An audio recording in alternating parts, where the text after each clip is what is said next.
अज़ीज़ान गिरामी, यकीनन अब वक्त आ गया है कि मुसाबिका में हिस्सा लेने वालों के दरमियान इनामात तकसीम किए जाएं, लेकिन उससे कबल सदारती खिताब जो इस प्रोग्राम का लुब्बे लुबाब या खुलासा कह लीजिए कि है, मैं वो पेश करने के लिए मैं निहायत ही अदब व एहतराम के साथ आज के इस प्रोग्राम के सदर मोहतरम जनाब सालिम अंसारी साहब, साबिक MP राज्यसभा से गुजारिश करूंगा कि आप माइक पर तशरीफ लाएं और मुख्तसरन खिताब फरमाएं। अस्सलामु अलैकुम।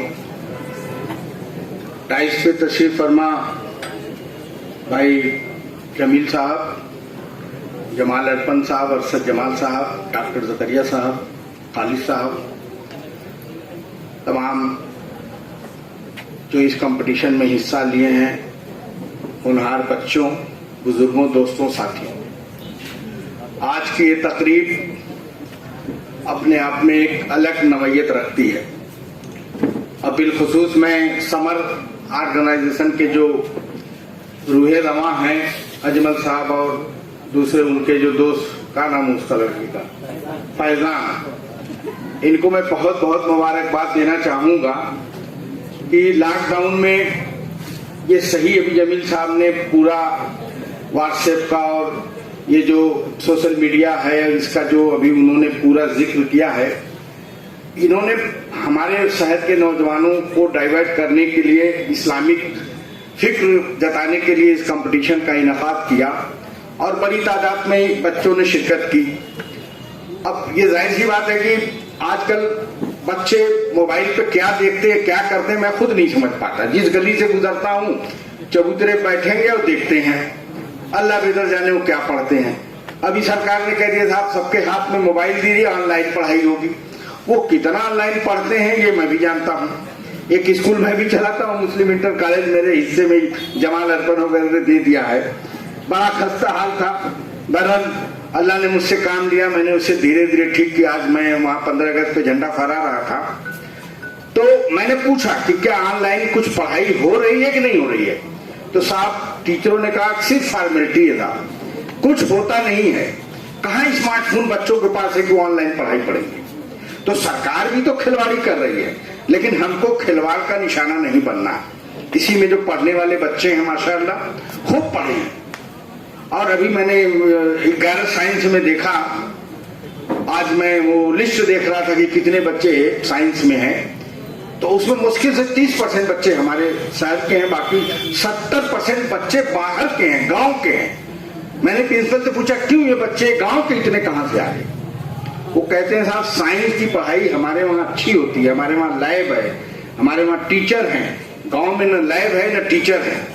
तो मैं कहा फिर हमारे शहर के बच्चे क्यों नहीं ज्यादा आते, क्यों गांव के लोग आते हैं। तो इसका मतलब कि शहर के बच्चे साइंस पढ़ना नहीं चाहते, उनको आर्ट साइड चाहिए, उनको दूसरी पढ़ाई चाहिए। क्यों आके जब सारे इंतजाम हैं, गांव का लड़का आगे पढ़ सकता है, हमारे बच्चे पीछे क्यों गए। उस स्कूल को हम लोग इसलिए चलाते हैं ज्यादा से ज्यादा लोग पढ़े। अब बिना साइंस पढ़े आज का युग मुकाबला नहीं कर सकते आप इस जमाने में। आज मुसाफिर पढ़ाई का वक्त नहीं है। पहले हम लोग मदरसों से पढ़ के चलिए, अल्लाह का शुक्र है कि हम लोग एक मुकाम पा गए। अरशद जमाल साहब हैं, जमाल अरपन साहब हैं, तैयब पालकी हैं। हम लोग क्या थे, गरीब परिवार के थे। हम लोग काली चाय और सूखी रोटी खा के मदरसों में जाते थे। और आजकल तो मदरसों का भी बुरा हाल है।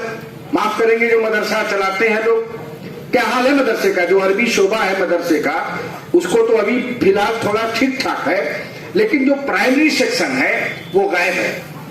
किसी मदरसे में चले जाइए, जो मदरसों का काम था वो आज मस्जिदें कर रही हैं। अजमल साहब ने भी बताया कि 17 मस्जिदों पे हम कर रहे हैं। हमारी तरफ भी मस्जिदों में आज बच्चे कलाम पाक और कायदा पढ़ते हैं। क्यों? ये काम पहले मदरसे करते थे और आज मदरसे जब से एडेड हो गए, हमारे लोग बेलगाम हो गए, मदरसों में बच्चे है ही नहीं। मेरे दरवाजे पे एक मदरसा साख मिफ्ताह उल्लूम का, पहले छुट्टी होती थी सारी गली जाम हो जाती थी। वो बच्चे जब कलमा पढ़ते थे, पहला कलमा तैयब, तो हमारे घर तक सुनाई देता था।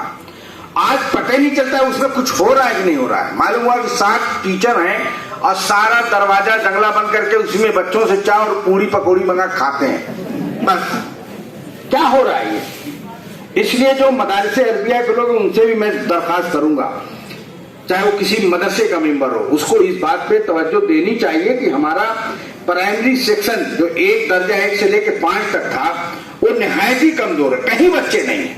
क्या वजह है, क्यों नहीं बच्चे हैं? उसी मदरसों से पढ़ के हम लोग आज यहां तक पहुंचे हैं, देश की उस ऐवाने बाला तक गए हैं।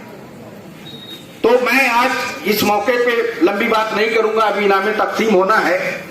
अपनी जिंदगी का बेशतर हिस्सा मैं भी तालीम के मैदान में देता हूं। भले सियासी आदमी हूं, पार्टी के प्रोग्राम में रात दिन लगा रहता हूं। अभी 8 मंडल मेरे जिम्मे है, मैं रात दिन लगा रहता हूं। सुबह फिर मैं निकल जाऊंगा कहीं न कहीं, 2-3 जिला घूम के आऊंगा। तो वो मिशन मेरा अलग है, लेकिन फिर भी मैं अपने स्कूल की एक जिम्मेदारी है तो मैं उसकी फिक्र करता हूं कि अपने बच्चे कितने पास हुए, क्या हो रहा है, कैसे बच्चे पढ़े। बस यही फिक्र है और कुछ नहीं चाहिए। नहीं तो आजकल तो स्कूलों का हाल यह है कि बस वो जरिए मास बना लिया लोगों ने। तमाम प्राइवेट स्कूल खुल रहे हैं, वो जरिए मास है कि फीस कैसे आगे, पढ़ाई से उनसे मतलब नहीं है। लेकिन नहीं, माशाअल्लाह वो स्कूल जिन हमारे आबाओ अजदाद ने कायम किया, इस शहर के तमाम मस्जिद लोगों ने जो साहब हैसियत थे उस जमाने में कायम किया 1934 में, तो हम उनके जज्बात का एहतराम करते हुए हम वहां काम करते हैं कि नहीं भाई ज्यादा से ज्यादा बच्चे पढ़े। आज 3000 बच्चे वहां पढ़ते हैं। जमील साहब भी एक ख्वाब लेके आए हैं, कंपटीशन इन्होंने शुरू कराया है। जब इतने सस्ते में यहाँ कंपटीशन हो सकता है तो कोटा जाने की जरूरत क्या है? आप सोचिए, तमाम यहाँ गार्जियन बैठे हैं, आप ये जानते हैं कि बिना इल्म के कोई भी कौम आगे नहीं जा सकती, तो फिर भाई हम क्यों इल्म से पीछे हैं? इस युग में आप बिना इल्म के कहीं किसी कंपटीशन में नहीं खड़े हो पाएंगे। इसलिए ठीक है हमारे मदरसे कमजोर हुए हैं, लेकिन अल्लाह का शुक्र है मऊ में तालीम का म्यार भी बढ़ा है, इससे इनकार नहीं किया जा सकता। जमीन साहब, अरशद जमाल साहब, जमाल अरफन साहब, जहां जाइए, जिस शहर में जाइए। अभी मैं बीमार पड़ गया, कोविड में बुरी तरह मुतासिर हो गया। आप सबकी दुआ ने मुझे नई जिंदगी दी। मुझे उम्मीद नहीं थी, मैं तो मायूस हो गया था रास्ते में जब मैं जा रहा था दिल्ली। तो लेकिन जब मैं एम्स में गया तो मालूम है हेड ऑफ डिपार्टमेंट मऊ का लड़का, मैंने कहा रे डॉक्टर लुकमान, वो डीएम कर रहा है, बताइए डीएम कर रहा है, मामूली बुनकर परिवार का लड़का। 7 लड़के वहां हैं, हर जगह हैं। तो जाहिर सी बात है कि वो बच्चे मेहनत किए होंगे, कंपटीशन ज्वाइन किए होंगे, पढ़े होंगे, उनके गार्जियन ने फिक्र की होगी। बिना गार्जियन के फिक्र के वो बच्चे आगे नहीं जा सकते। गार्जियन मोबाइल दे दे, कहे कि बेटा जाओ, मालूम है बेटा घूम रहा है, स्कूल में न गया, न मदरसे में गया। नहीं, चेक करना पड़ेगा, फिक्र करनी पड़ेगी हमको अपने बच्चों की। और मैं आखिर में यही तो आप सबसे दरखास्त करूंगा कि आप थोड़ा कम ही अच्छा घर बनवाइए, घर कम ही थोड़ा खाइए, लेकिन बच्चों की तालीम पे भरपूर तवज्जो दीजिए। वो एक बहुत बड़ी पूंजी है, इल्म खरीदी नहीं जा सकती।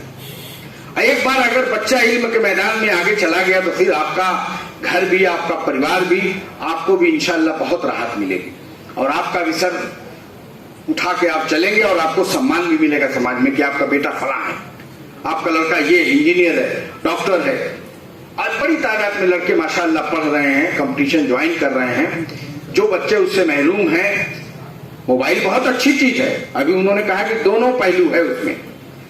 आज उसी मोबाइल पे पूरे लॉकडाउन में पढ़ने वालों ने सब कुछ पढ़ लिया, क्या नहीं उसमें मतलब की चीज निकाल के पढ़िए। आप गलत चीज चौतरे पे बैठ के मत देखिए, पढ़िए, पढ़ाइए, सब कुछ है उसमें, क्या नहीं है। जो बड़ी बड़ी यूनिवर्सिटियों में नहीं मिलेगा सब कुछ उसमें है। जो अच्छे अच्छे टीचर नहीं आपको बता सकते वो भी आपको उसमें मिल जाएगा। पढ़ना चाहें तो बहुत अच्छी चीज है, बहुत कुछ पढ़ सकते हैं। पूरे लॉकडाउन में पढ़ने वालों ने बहुत कुछ पढ़ लिया, अब खेलने वाले उसी में अपना गुप गाप करते रहे। तो इसलिए बात लंबी हो रही, मैं आप सबका शुक्रिया अदा करता हूं, खासतौर से इस इस्लामी ऑर्गेनाइजेशन का, समर ऑर्गेनाइजेशन का, कि ये हर साल प्रोग्राम करते रहते हैं। कई बार उधर हमारे स्कूल में भी प्रोग्राम इन लोगों ने किया और एक माहौल मऊ में बनाने की कोशिश कर रहे हैं लोग माशाल्लाह, और इनकी मदद भी होनी चाहिए। इसीलिए हम लोग कहीं भी रहते हैं, जब ये दोनों बच्चे पहुंचते हैं तो हम लोग समझ जाते हैं कोई प्रोग्राम है, तो खुशी होती है। देखिए, प्रोग्राम होने से समाज को और लोगों को तकवीयत पहुंचती है, मालूमात बढ़ती है, एक उनके अंदर एक जज्बा पैदा होता है कि नहीं भाई हमें ये काम करना है। तो आइए आज हम सब लोग जाएं और अपने परिवार में एक जज्बा पैदा करें कि नहीं, हम अपने बेटे को और बेटियों को पढ़ाएंगे, चाहे जैसे भी हो, अच्छी पढ़ाई, अच्छी तालीम।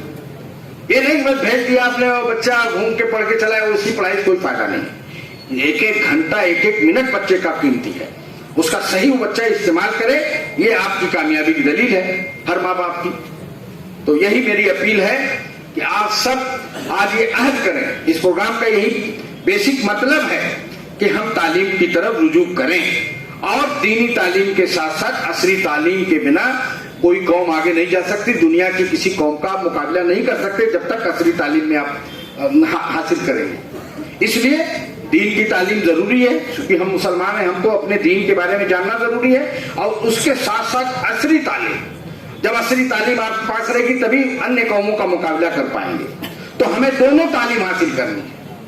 कहीं ऐसा नहीं लिखा है कि आप सिर्फ दीनी तालीम हासिल करेंगे, नहीं। वो जमाना गया जब मुस्लिम स्कूल बना तो लोगों ने कहा अरे वहां मत भेजना, वो गलत हो जाएगा, खड़ा होकर पेशाब करने का ढंग सिखाया जाएगा। उस जमाने में जिन बच्चों ने पढ़ा आज बड़े बड़े पोस्टों पे हम होकर रिटायर हो गए, और जिन लोगों ने छोड़ दिया, मदरसे में गए, मदरसे के बाद आगे असली तालीम की तरफ रुजू नहीं किए, पीछे हो गए। ऐसा नहीं है। स्कूल स्कूल है, उसकी अलग तालीम की अहमियत है, मदरसों की तालीम की अलग अहमियत है।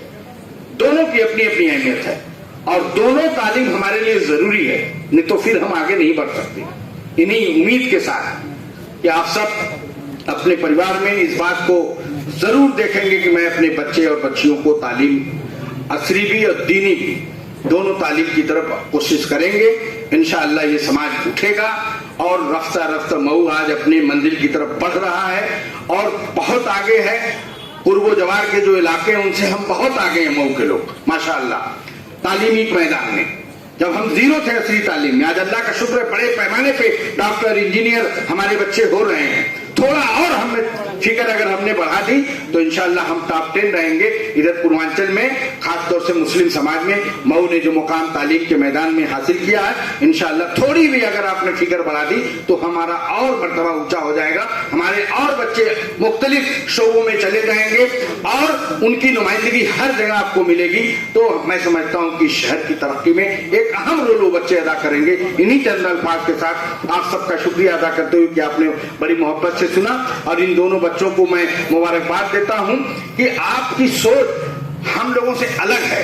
ये बहुत अच्छी सोच है। हम लोग चूंकि स्कूल में इस तरह के प्रोग्राम नहीं करा सकते, 1 घंटे हम दीनियात की कर नहीं सकते, ऐसी सरकार कहेगी भाई ये आप क्या कर रहे हैं, आप कोर्स के खिलाफ काम कर रहे हैं। नहीं तो पहले जब मैं पढ़ता था 7 में 8 में 9 में 10 तक, तो मैं खुद 1 घंटे दीनियात की होती थी स्कूलों में।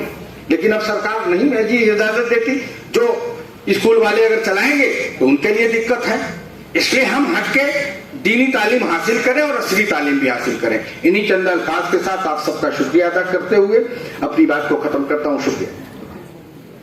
शुक्रन जज़ाकुमुल्लाहु खैरन व अहसनल जज़ा। ये थे सदर मोहतरम जनाब सालिम अंसारी साहब, जो अपने सदारती खिताब से हम सबको मुस्तफ़ीद फरमा रहे थे।